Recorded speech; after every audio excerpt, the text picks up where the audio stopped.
Good morning. मेरा नाम धीरज कुमार और मेरे चैनल का नाम बिहार वाले गुरु जी। आज मैं केमिकल रिएक्शन का आपको थर्ड वीडियो बना के देने जा रहा हूँ और इसमें कुछ थ्योरेटिकल पार्ट करेंगे और इसके बाद जो लास्ट वीडियो होगा उसमें हम लोग कुछ इम्पोर्टेंट क्वेश्चन आंसर करेंगे। तो चलिए आइए स्टार्ट करते हैं। अच्छा, जैसा कि हम आपको बताए थे पीरियोडिक टेबल के बारे में, सारे एलिमेंट के बारे में बताए थे, कौन सा एलिमेंट किस ग्रुप से बिलोंग करता है। ठीक है, एक बार क्विक रिवीजन कर लेते हैं और उसमें कुछ एक बात मैं बताऊंगा कि जैसे ग्रुप वन एलिमेंट था, ग्रुप वन एलिमेंट लीना कुमारी, रूबी, शख्सियत गई, फ्रांस। ग्रुप टू एलिमेंट बेमग, बेमग का सरवारा।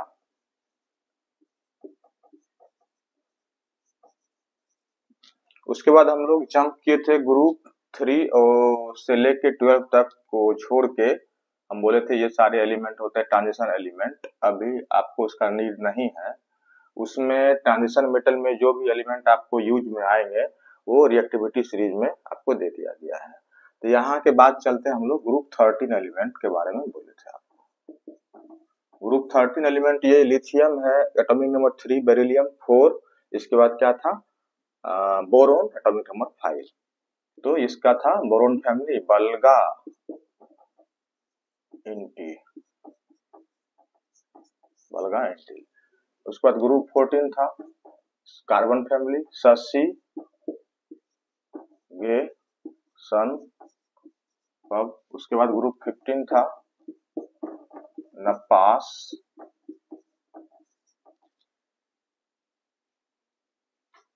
बल्गा इंटी, नपास। इसको यहां से करो,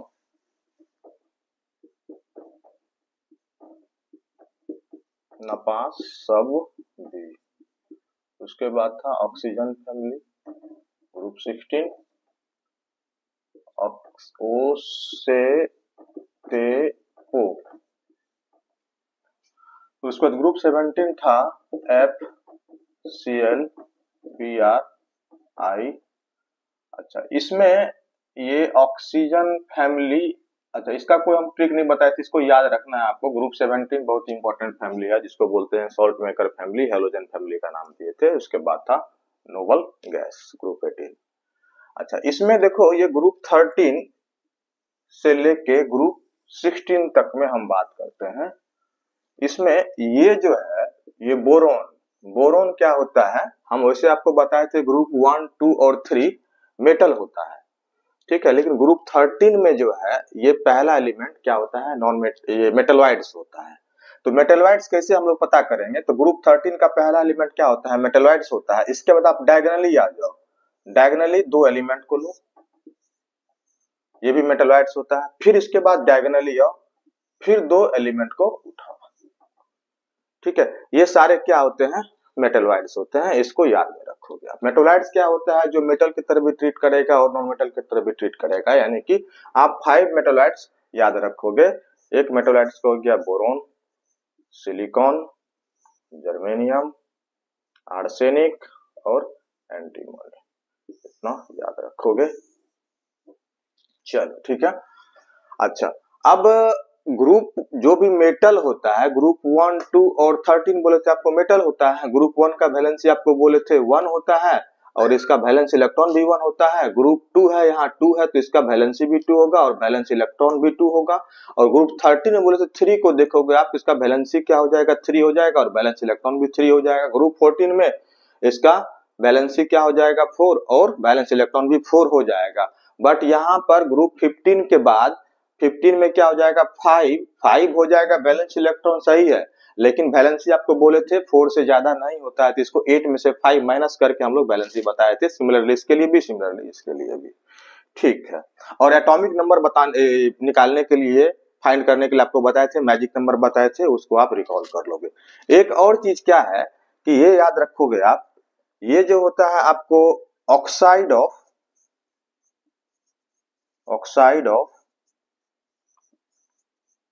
metals are basic in nature and oxide of non-metal are acidic in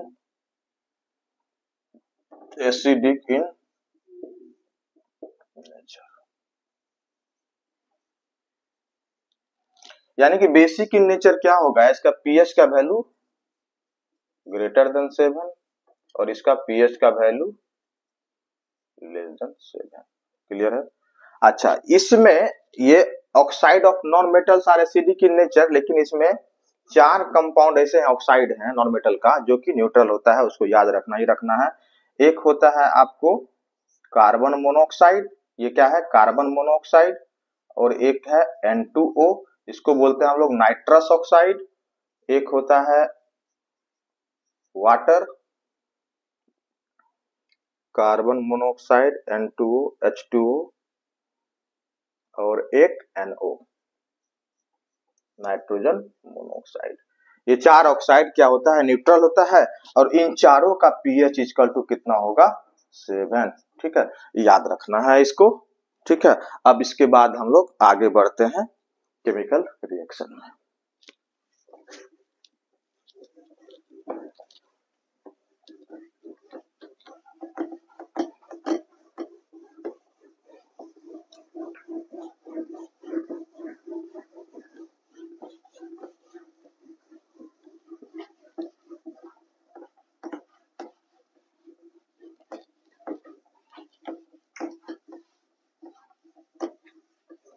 अच्छा, आपको एक बात मैं बताने वाला था कि जैसे मान के चलो कि अभी हम लोग के पास उतना टाइम नहीं है, इसलिए आपको ये एडिट जो कर रहे हैं, जैसे बोर्ड को मिटा रहे हैं, ठीक है, इसको हम एडिट नहीं कर पा रहे हैं, इसको आप स्किप कर दोगे।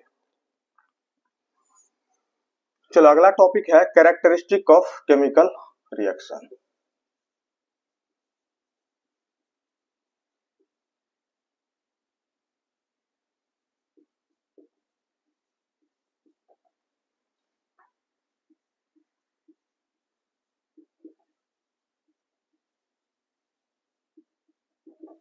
Characteristic of chemical reaction. पहला कैरेक्टरिस्टिक होता है कोई भी केमिकल रिएक्शन जब होगा, ठीक है, तो इवोल्यूशन ऑफ गैस।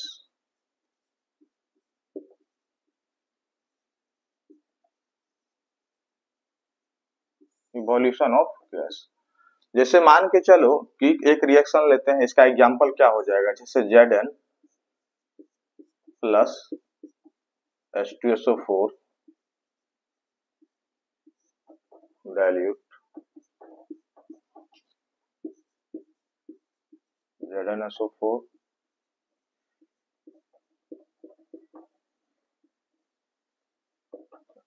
इसका एग्जांपल ये हो गया इवोल्यूशन ऑफ गैस। एक कैरेक्टरिस्टिक ये हुआ इवोल्यूशन ऑफ गैस। दूसरा कैरेक्टरिस्टिक हो जाएगा प्रिसिपिटेट फॉर्मेशन।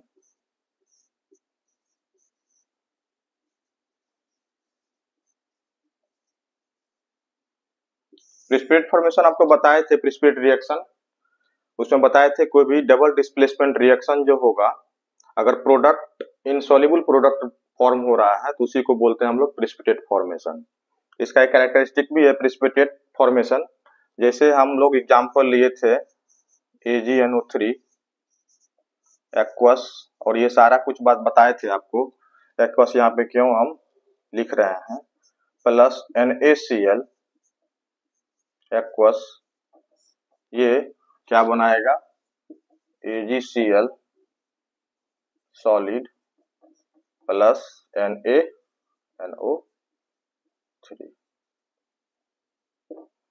ठीक है। तीसरा colour change.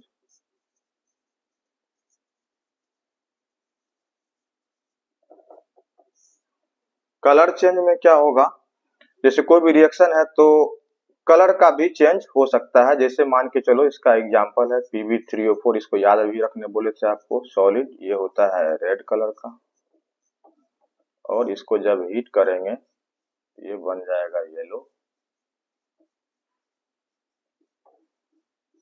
Plus O2 gas.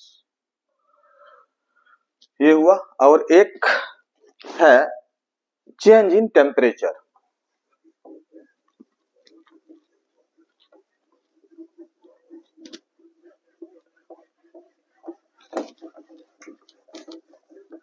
Change in temperature, change in temperature में ये क्या होगा, टेम्परेचर राइज होगा या फॉल होगा।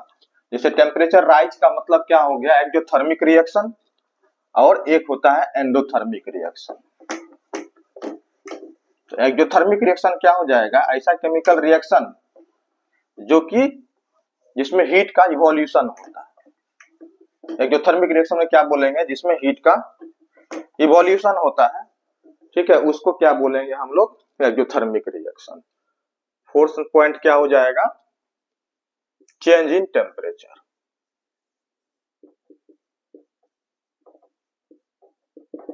इसमें दो रिएक्शन होगा, एक एक्सोथर्मिक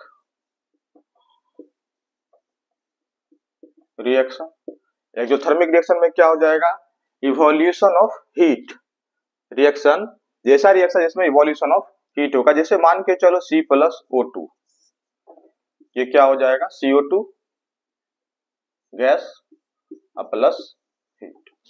अब इस रिएक्शन में क्या हो रहा है, हमको हीट इवॉल्व हो रहा है। इसमें थोड़ा सा हम इग्निशन टेम्परेचर यहाँ डालते हैं, तो यहाँ पे C+O2 क्या है, आपको ये इवोल्यूशन ऑफ हीट के, इसमें इवोल्यूशन ऑफ हीट हो रहा है, और इसको क्या बोलेंगे, एक्सोथर्मिक रिएक्शन बोलेंगे।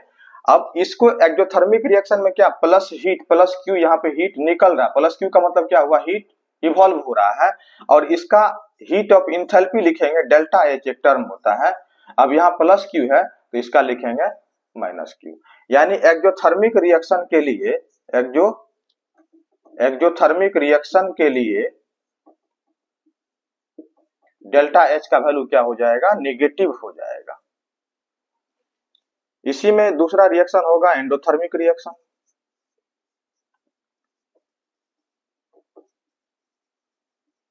एंडोथर्मिक रिएक्शन में क्या हो जाएगा, जैसे मान के चलो CaCO3।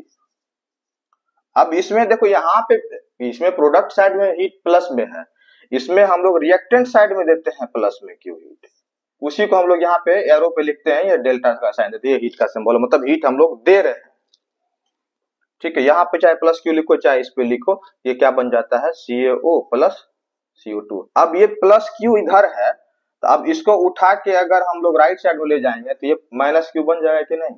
यहाँ पे क्या हो रहा है, हीट का एब्जॉर्प्शन हो रहा है, मतलब जिस ऐसा रिएक्शन जिसमें हीट का एब्जॉर्प्शन होगा, हीट जिसमें हम लोग देंगे, उस रिएक्शन को क्या बोलेंगे, एंडोथर्मिक रिएक्शन बोलेंगे। तो सिमिलरली इसका heat of enthalpy delta H का वैल्यू क्या हो जाएगा, यहाँ माइनस है तो प्लस प्लस हो जाएगा पॉजिटिव, यानी डेल्टा एच का वैल्यू क्या हो जाएगा एंडोथर्मिक के लिए पॉजिटिव, और एक्सोथर्मिक के लिए डेल्टा एच का वैल्यू क्या हो जाएगा, नेगेटिव हो जाएगा। ये बात याद रखो, ठीक है। तो कैरेक्टरिस्टिक ऑफ केमिकल रिएक्शन ये टॉपिक था, ये अब इसको फिनिश कर दिए। पहले दो चार क्वेश्चन है उसको कर लेते हैं। क्वेश्चन को करने से पहले, अच्छा, CaO को हम लोग क्विक लाइम बोलते हैं। CaO को क्या बोलते हैं, कैल्शियम ऑक्साइड को हम लोग, याद रखोगे इसको, क्विक लाइम भी बोलते हैं। CaOH होल ट्वाइस, इसको लाइम वाटर बोलते हैं। क्विक लाइम को हम लोग यूज करते हैं व्हाइट वॉशिंग में, व्हाइट वॉशिंग में इसको यूज करते हैं क्विक लाइम। अच्छा, उससे पहले एक मैग्नीशियम मेटल के बारे में आपको बता दें। मैग्नीशियम मेटल को जो है, अगर आप एयर में ऐसे रख देते हो इसको, तो ये क्या होता है, एनवायरनमेंट में ऑक्सीजन प्रेजेंट है, तो ऑक्सीजन जो प्रेजेंट है उससे ये Mg मेटल जो है, ये रिएक्शन करके MgO मतलब इसके सरफेस पे मैग्नीशियम मेटल का जो सरफेस है उस पे क्या हो जाता है, मैग्नीशियम ऑक्साइड का एक लेयर आ जाता है जो कि इसको बर्न करने में हिंडर प्रोवाइड करता है। ठीक है, इजीली बर्न नहीं होगा ड्यू टू मैग्नीशियम ऑक्साइड का लेयर की वजह से। इसलिए जब भी मैग्नीशियम मेटल को हमको बर्न करना होता है तो एक सैंड पेपर से पहले इस लेयर को हम लोग हटाते हैं, तब जाके ये इजीली बर्न होता है। ठीक है, ये मैग्नीशियम के बारे में कुछ जानना था, ये बता दिए। जैसे अब देखो क्वेश्चन, दो क्वेश्चन करते हैं अभी।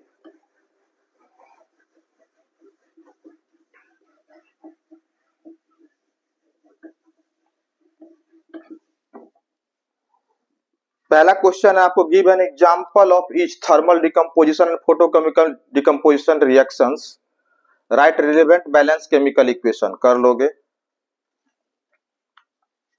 अच्छा, एक क्वेश्चन है, on heating blue coloured powder of Cu2 nitrate. Question है, क्वेश्चन हम लिखने नहीं जा रहे हैं, हम क्वेश्चन बोल रहे हैं आपको, on heating blue coloured powder of Cu2 nitrate in boiling tube, CuO black, oxygen gas and brown gas A is form. तो पहला part, right balance chemical equation, B identify A, C identify type of reaction, the pH of aqueous solution of the gas A। तो चलो हम क्या कह रहे हैं यहाँ पे देखते हैं, on heating blue colour powder of Cu2 nitrate, इस तरह से दिया हुआ है Cu2 नाइट्रेट, इस तरह से लिखा हुआ है। इसको हम लोग क्या, इसका भी कलर भी दिया हुआ है, क्या है, ब्लू है।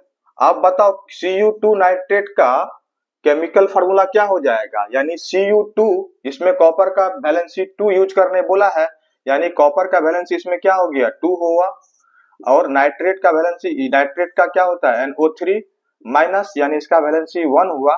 तो केमिकल फार्मूला क्या बन जाएगा, CuNO3 होल ट्वाइस सॉलिड। अब इसी को क्या बोला है, हीट किए हैं, ये ब्लू कलर का है, इसको हम लोग हीट किए हैं, यही तो कॉपर 2 नाइट्रेट है, इसको हीट किए हैं।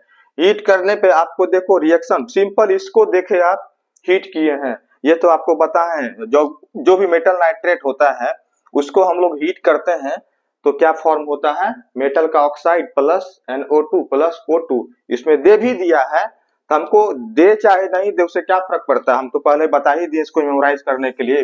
कोई भी नाइट्रेट को हीट करेंगे तो क्या बनेगा, मेटल का ऑक्साइड प्लस NO2, जो कि NO2 का क्या होता है, ब्राउन, रेडिश ब्राउन गैस होता है, प्लस O2 फॉर्म होता है। इसमें ऑलरेडी दे भी दिया है, तो हम लोग को पहले से पता है। ये रिएक्शन देखेंगे, हीट का सिंबल देखेंगे, क्या बना देंगे, CuO सॉलिड। और ये भी कलर भी कल उस दिन बताए थे पिछले वाले क्लास में, ब्लैक होता है, plus NO2 gas, plus O2।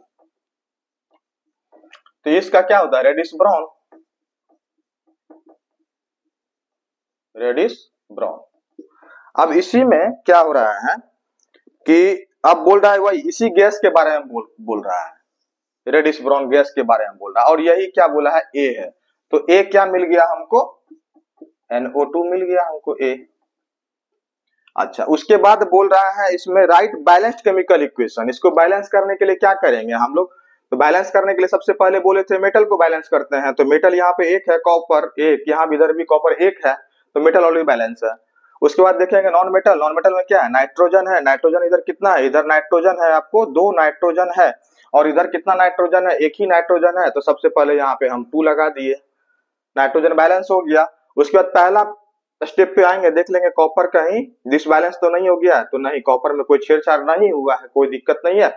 अब आते हैं हम लोग किस पे, ऑक्सीजन पे जाते हैं। ऑक्सीजन इधर कितना है, इधर ऑक्सीजन है आपको कितना, 6, 3 2 जा 6 ऑक्सीजन है, और इधर कितना ऑक्सीजन है, 2 2 जा 4 ऑक्सीजन, प्लस 2 ऑक्सीजन। ठीक है, और इधर इधर इधर इधर CuO, इसमें भी तो ऑक्सीजन है, 4 ऑक्सीजन, 2 2 जा 4 oxygen, plus 2 oxygen, plus 1 oxygen. कितना ऑक्सीजन हो गया, 4 प्लस 2 7 ऑक्सीजन हो गया। इधर जबकि 6 ऑक्सीजन है, जिधर ज्यादा रहता है उधर हम देखते हैं कम करके, जिधर ऑक्सीजन रहेगा इसमें हम लोग छेड़छाड़ करेंगे। ठीक है, इसमें अगर छेड़छाड़ करेंगे तो ज्यादा आसान होगा। तो इधर 6 ऑक्सीजन था, हमको 6 ऑक्सीजन, इधर 6 ऑक्सीजन है, इधर भी 4 2 6 ऑक्सीजन हुआ ना, 4 दे 4 + 2 6। इसको अगर एक कर देंगे हम तो हाफ को 2 कर देते हैं। इसमें हाफ और 2 करने के बाद क्या हो गया, ये 2 2 कैंसिल, एक ऑक्सीजन 2 ऑक्सीजन, 2 2 2 2 जा 4, 4 + 2 कितना हो गया, 6 ऑक्सीजन हो गया। अब हम बोले थे फ्रैक्शन नहीं रखने के लिए, फ्रैक्शन नहीं रखेंगे तो क्या करेंगे, होल रिएक्शन में 2 से मल्टीप्लाई करेंगे। 2 से मल्टीप्लाई करने के बाद क्या हो जाएगा फाइनल, 2CuNO3 होल ट्वाइस क्या बन जाएगा, 2CuO solid plus 4NO2 plus. Next topic है कोरोजन। कोरोजन का मतलब होता है जैसे मेटल का सरफेस का खराब होना। जैसे कोई भी मेटल को अगर हम एटमॉस्फेयर में छोड़ देते हैं तो एटमॉस्फेयर में जो गैस प्रेजेंट है, जैसे H2S गैस है, मॉइस्चर है, ऑक्सीजन है, कार्बन डाइऑक्साइड है, उससे वो मेटल जो होता है, उसका सरफेस जो होता है मेटल का, वो रिएक्ट करके एक उस पे एक लेयर बना लेता है और उसी को हम लोग कोरोजन बोलते हैं। ठीक है, जैसे कोरोजन हो जाएगा क्या, it is defined as the process of deterioration of the surface of the metal when kept in open for a long time and metal gets converted into its oxide, carbonate, sulfide etc due to the attack of atmospheric gases, oxygen, carbon dioxide, hydrogen sulfide is called corrosion। अब 3 metal का हम लोग corrosion देखेंगे। जैसे iron का corrosion को ही rusting बोलते हैं, तो आयरन का जो कोरोजन होगा रस्टिंग, ये एटमॉस्फेयर में जो ऑक्सीजन प्रेजेंट है उससे रिएक्शन होगा इसका, और मॉइस्चर प्रेजेंट है उससे इसका रिएक्शन करके ये बना लेगा Fe2O3.XH2O। अब इसको बैलेंस भी कर सकते हो आप। इसको बैलेंस करने के लिए क्या करोगे, यहाँ 2 मेटल है, आयरन यहाँ 1 है, मेटल यहाँ, आयरन यहाँ 2 है, तो यहाँ 2 हम लगा देते हैं अगर। और अब यहाँ ऑक्सीजन है 2 ऑक्सीजन और यहाँ है 3 ऑक्सीजन, तो यहाँ पे क्या करेंगे हम लोग 3/2। अब उसके बाद फ्रैक्शन तो रखना नहीं है, 2 से मल्टीप्लाई कर देंगे तो क्या हो जाएगा 4Fe plus 3O2 plus XH2O, और ये बन जाएगा 2Fe2O3.XH2O। ये रिएक्शन आपको याद होना चाहिए, रस्टिंग ऑफ आयरन। अच्छा, अब जैसे मान के चलो कॉपर है, कभी कभी देखते होगे अगर आपके घर में कॉपर का बर्तन होगा तो कभी कभी देखते होगे कि उसके कॉर्नर पे क्या होता है, ग्रीन कलर का कोटिंग आ जाता है, उसी को बोलते हैं कॉपर का कोरोजन। तो वो किस वजह से आ रहा है, ये कॉपर है आपका और ऑक्सीजन प्रेजेंट है एटमॉस्फेयर में, CO2 भी प्रेजेंट है एटमॉस्फेयर में, प्लस मॉइस्चर तो प्रेजेंट है ही। इन तीनों से रिएक्शन करके कॉपर का जो सरफेस है ये बना लेता है CuOH whole twice dot CuCO3, और इसी का कलर होता है ग्रीन, और इसका नाम होता है basic copper carbonate. Basic copper carbonate, basic copper carbonate इसका नेम है। तो ये कैसा होता है, बेसिक इन नेचर होता है। ये बेसिक इन नेचर होगा तो जब भी इसको देखते होगे घर में कि उसको नीम रब कर उसको हम लोग क्लीन कर देते हैं, तो वहां पे क्या हो जाता है, लेमन में क्या होता है, एसिडिक इन नेचर होता है वो, और ये होता है बेसिक नेचर, एसिड बेस का रिएक्शन होता है, न्यूट्रलाइजेशन रिएक्शन वहां पे अकर होता है और जाके वो क्या हो जाता है, क्लीन हो जाता है। तो वहां पे क्या होता है, क्लीन होता है, किसकी वजह से, एसिड बेस का वहां पे रिएक्शन होता है। अच्छा, एक रिएक्शन है सिल्वर का कोरोजन। सिल्वर का रिएक्शन जो है एटमॉस्फेरिक गैसेस H2S के साथ उसका रिएक्शन होता है, और रिएक्शन होने के बाद Ag2S बनाता है और प्लस हाइड्रोजन गैस लिबरेट होता है।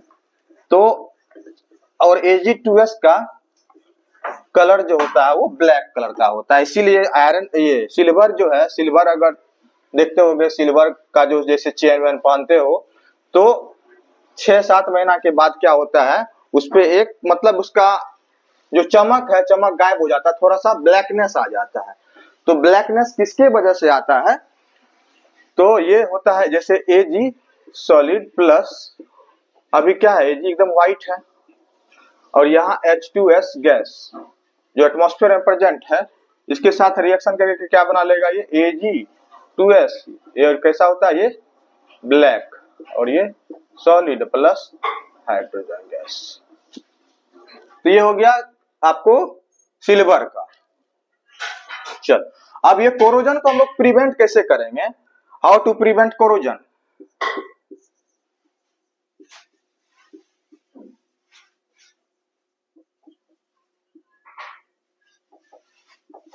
तो अब जिसके वजह से आपका मेटल का सरफेस खराब हो रहा है, अगर उस कांटेक्ट को हम प्रिवेंट कर दें, एक प्रोटेक्शन, बैरियर प्रोटेक्शन डाल दें हम, तो क्या हो जाएगा, कोरोजन से कोई भी मेटल बच जाएगा। अब जैसे मान के चलो हम यहाँ पे एक पहला प्रिवेंशन है ऑयलिंग, दूसरा होता है एक पेंटिंग, तीसरा प्लास्टिक कोटिंग,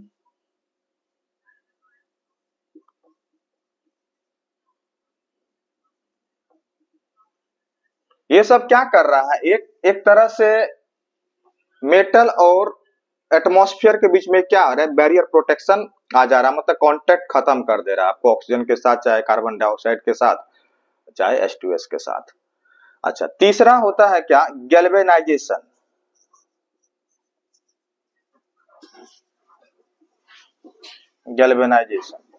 गैल्वेनाइजेशन में क्या होता है, जैसे आयरन के को हमको कोरोजन से बचाना है, तो जिंक मेटल क्या होता है, आयरन से हायर रिएक्टिव होता है जिंक मेटल, और जिंक का हम लोग क्या करेंगे, जिंक का एक थीन लेयर आयरन के ऊपर हम लोग डिपॉजिट कर देंगे, तो इसी को क्या बोलते हैं हम लोग, गैल्वेनाइजेशन बोलते हैं। मतलब जिंक का डिपॉजिट होना, क्या, एक जिंक का एक थीन लेयर आयरन के सरफेस पे अगर डिपॉजिट कर देंगे, उसी को क्या बोलते हैं, गैल्वेनाइजेशन बोलते हैं। अब ये जिंक का लेयर डालने से क्या हो रहा है कि अब जैसे ऑक्सीजन के कांटेक्ट में आया जिंक, तो क्या बना लेगा, जिंक ऑक्साइड बना लेगा। जिंक ऑक्साइड बनने के बाद क्या हो, जिंक ऑक्साइड का एक लेयर आ जाएगा जो फर्दर उसको क्या करेगा, कोरोजन से बचा लेगा। ठीक है, तो ये जिंक का लेयर का ही आयरन, जिंक का एक थिन लेयर आयरन के ऊपर, सरफेस के ऊपर, ठीक है, डिपॉजिट होना ही क्या होता है, गैल्वेनाइजेशन होता है। फोर्थ होता है क्या, एलॉइंग। एलॉइंग क्या होता है, एलॉइंग होता है homogeneous mixture of two metal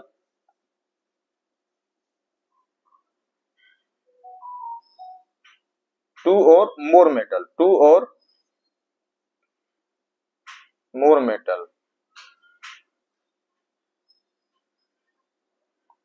metal और मेटल का मिक्सचर होगा, two metal, more than two metal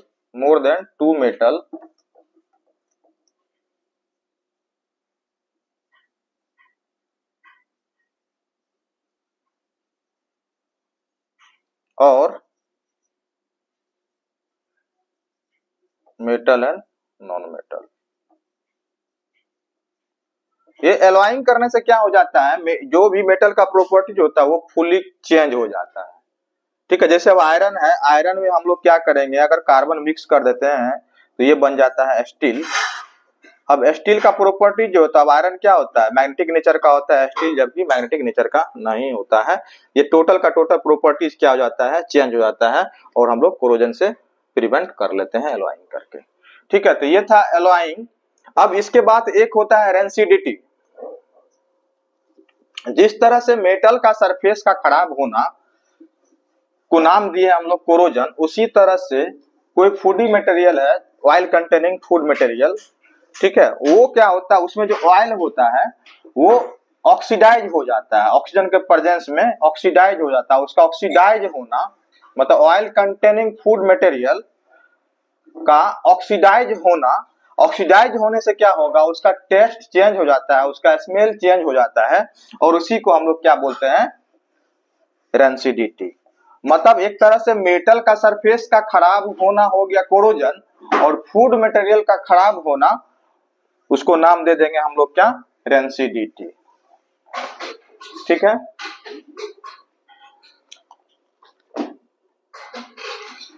The oxidation of oil or fat in a food, the oxidation of oil, the oxidation of oil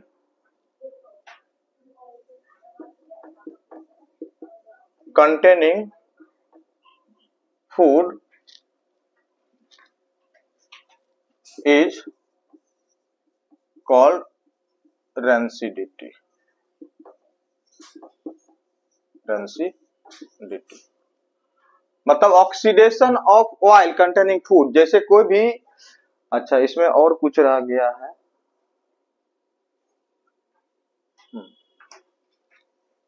तो अब ये क्या है, इसको prevent कैसे करेंगे रेंसिडिटी को, रेंसिडिटी को प्रिवेंट करने का क्या मेथड होगा, एक पहला हो जाएगा क्या, vacuum packing.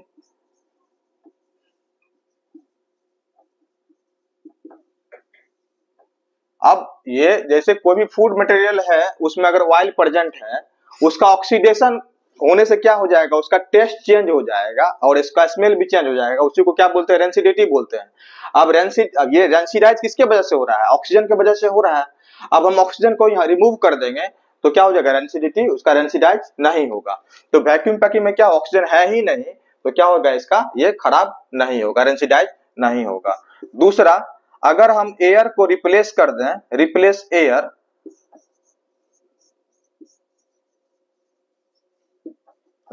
Air by nitrogen, जैसे लेज वेज के पैकेट में क्या होता है, वो जो फूला फूला रहता है उसमें एयर नहीं होता है, उसमें क्या होता है, नाइट्रोजन होता है। वो एयर होने से तो खराब हो जाएगा चिप्स, तो उसको क्या करते हैं, एयर को रिप्लेस करके उसमें हम लोग नाइट्रोजन फिल कर देते हैं, जिसके वजह से वो उसका ऑक्सीडेशन नहीं हो पाता है। ऑक्सीडेशन नहीं होगा तो खराब नहीं होगा। तीसरा होता है रेफ्रिजरेशन।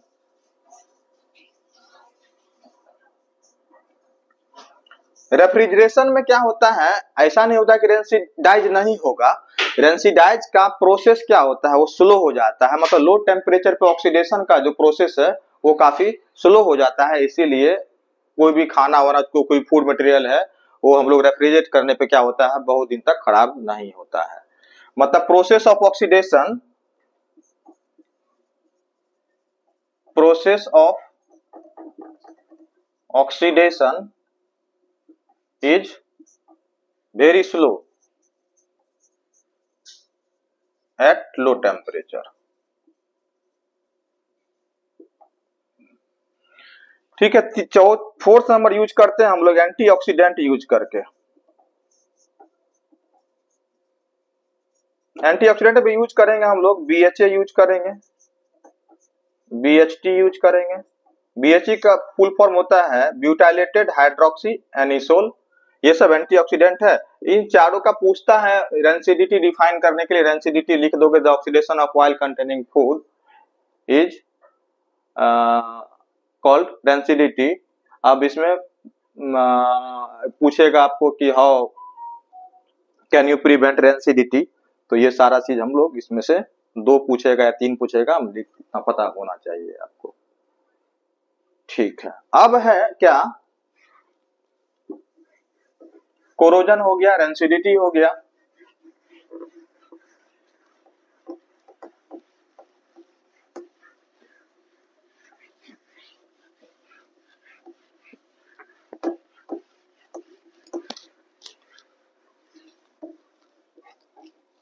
एक होता है कि on the basis of speed, जो है हम लोग केमिकल रिएक्शन को 3 पार्ट में डिवाइड करेंगे। On the basis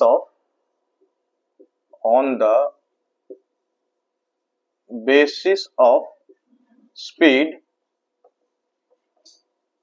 we can divide 3 parts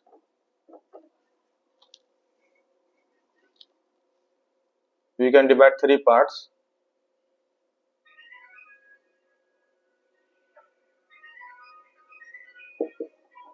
in any chemical reaction.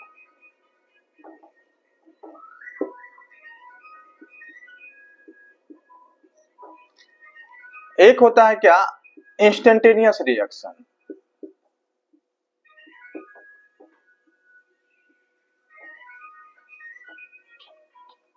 Instantaneous reaction, instantaneous reaction क्या होगा, ये वेरी फास्ट रिएक्शन होता है, completed in fraction of second, completed in fraction of second. मतलब ये रिएक्शन इतना पलक झपकने से पहले कंप्लीट हो जाएगा, उसको क्या बोलेंगे, इंस्टेंटेनियस रिएक्शन बोलेंगे। जैसे एसिड प्लस बेस का reaction, acid plus base equal to salt plus water. ये रिएक्शन क्या होगा, बहुत ज्यादा फास्ट होगा, ठीक है। ये रिएक्शन मतलब कि होने में मतलब पलक झपकने से पहले ये रिएक्शन कंप्लीट हो जाएगा। दूसरा जैसे इसका एग्जांपल क्या हो जाएगा, कोई भी हम लोग एसिड ले लेते हैं, बेस ले लेते हैं, प्लस एसिड ले लेते हैं HCl, ये क्या बन जाएगा, NaCl प्लस H2O। यहाँ एक्वस, यहाँ एक्वस, यहाँ एक्वस, ये दूसरा होता है, दूसरा हम लोग इसको जो डिवाइड कर, दूसरा पार्ट जो होता है इसका, ये होता है एक moderate reaction. Moderate reaction, moderate reaction क्या होगा, कंप्लीटेड इन 10 मिनट्स 30 मिनट्स ये रिएक्शन कंप्लीट होगा। और इस मॉडरेट रिएक्शन के रेट को ही हम लोग स्टडी कर पाएंगे। इंस्टेंटेनियस रिएक्शन के रेट को हम लोग स्टडी नहीं कर पाते हैं, क्योंकि ये तो टाइम ही मतलब कितना जल्दी होता है, फास्ट होता है, कि इसके रेट को स्टडी नहीं कर पाते हैं। मॉडरेट रिएक्शन के रेट को हम लोग स्टडी करेंगे, वो है केमिकल काइनेटिक्स चैप्टर है क्लास 12th में, उसमें देखेंगे हम लोग, ठीक है। जैसे एग्जांपल इसका हो जाएगा inversion of sugar, inversion of sugar, inversion of sugar क्या हो जाएगा, जैसे C12 H/O11 प्लस O2, ये क्या बन जाएगा, C6 वाटर, O2 नहीं है water, C6H12O6 plus C6H12O6 aqueous aqueous. एक थर्ड रिएक्शन होता है, एक थर्ड रिएक्शन होता है जिसको बोलेंगे very slow reaction. Very slow reaction, very slow reaction में क्या आ जाएगा, तीसरा क्या होता है, वेरी स्लो रिएक्शन।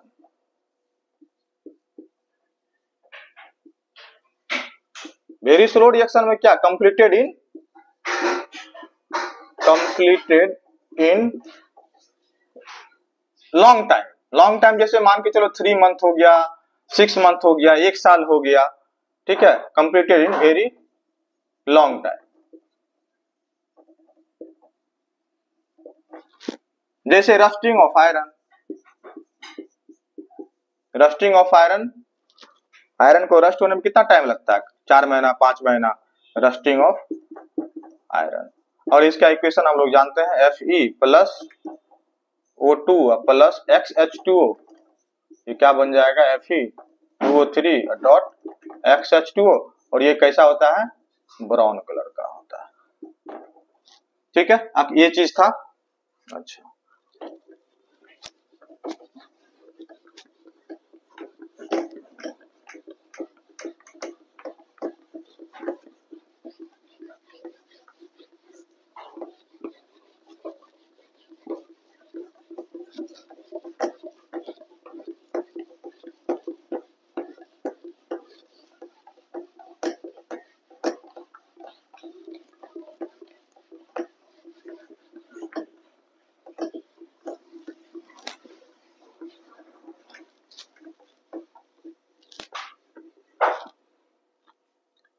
अच्छा, एक रिएक्शन होता है रिवर्सिबल रिएक्शन। उसको भी देख लो।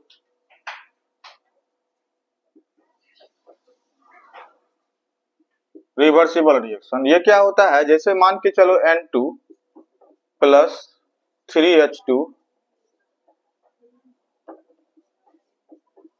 2NH3 गैस गैस गैस, मतलब इस पे रिएक्टेंट क्या हो जाएगा, दो रिएक्टेंट मिलके प्रोडक्ट बनाएगा, प्रोडक्ट भी वापिस क्या बना देगा, फिर से रिएक्टेंट बना देगा। इसको क्या बोलेंगे हम लोग, रिवर्सिबल रिएक्शन बोलेंगे। एक होता है इरिवर्सिबल रिएक्शन।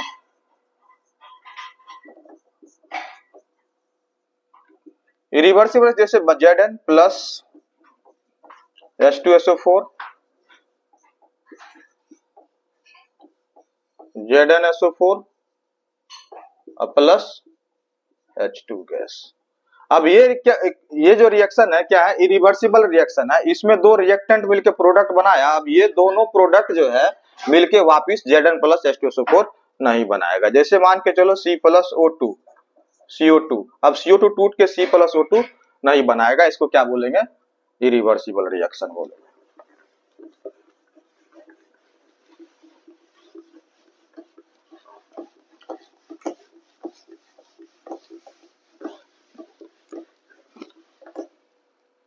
एक होता है कंबसन रिएक्शन।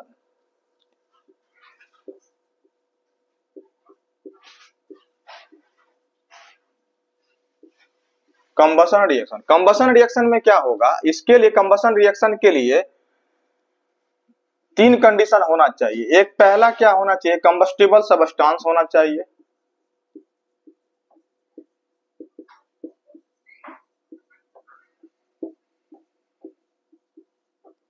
दूसरा प्रेजेंस ऑफ ऑक्सीजन होना चाहिए। तीसरा इग्निशन टेम्परेचर होना चाहिए।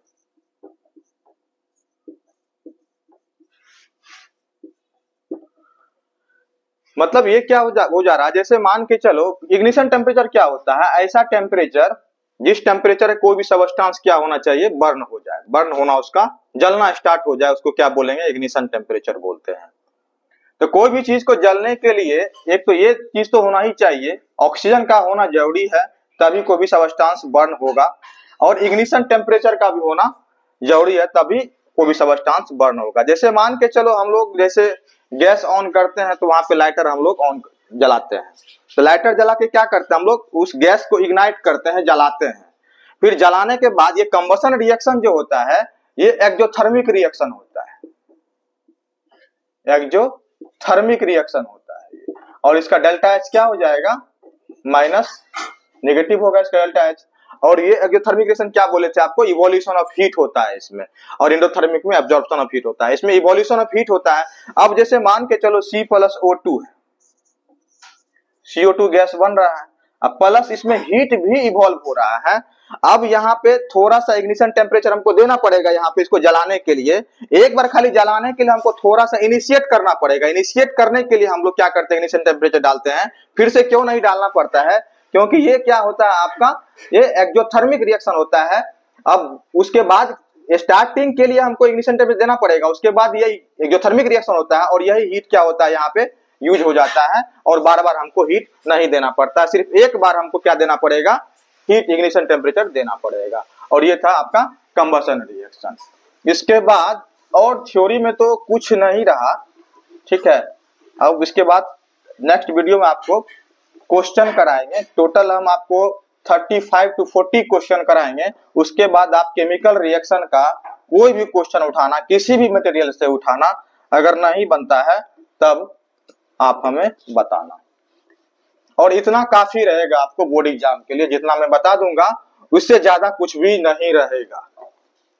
और मैं चेक कर लेता हूं और कुछ तो बच नहीं गया।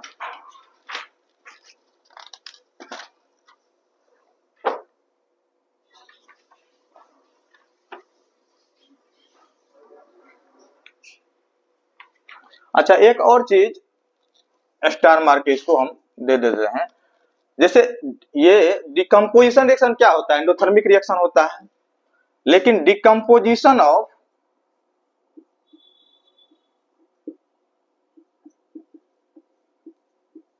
Vegetable matter, vegetable matter are exothermic reaction होता है।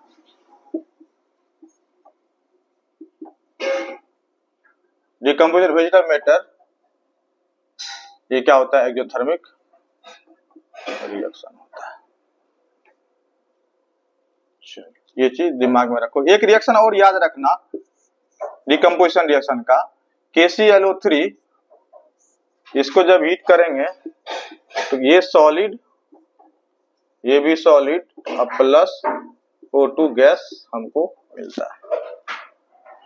जिसको आप बैलेंस भी कर सकते हो, इधर कितना मेटल मेटल एक मेटल, क्लोरीन 1 क्लोरीन, इधर कितना ऑक्सीजन, इधर है 3 ऑक्सीजन, इधर है कितना 2 ऑक्सीजन।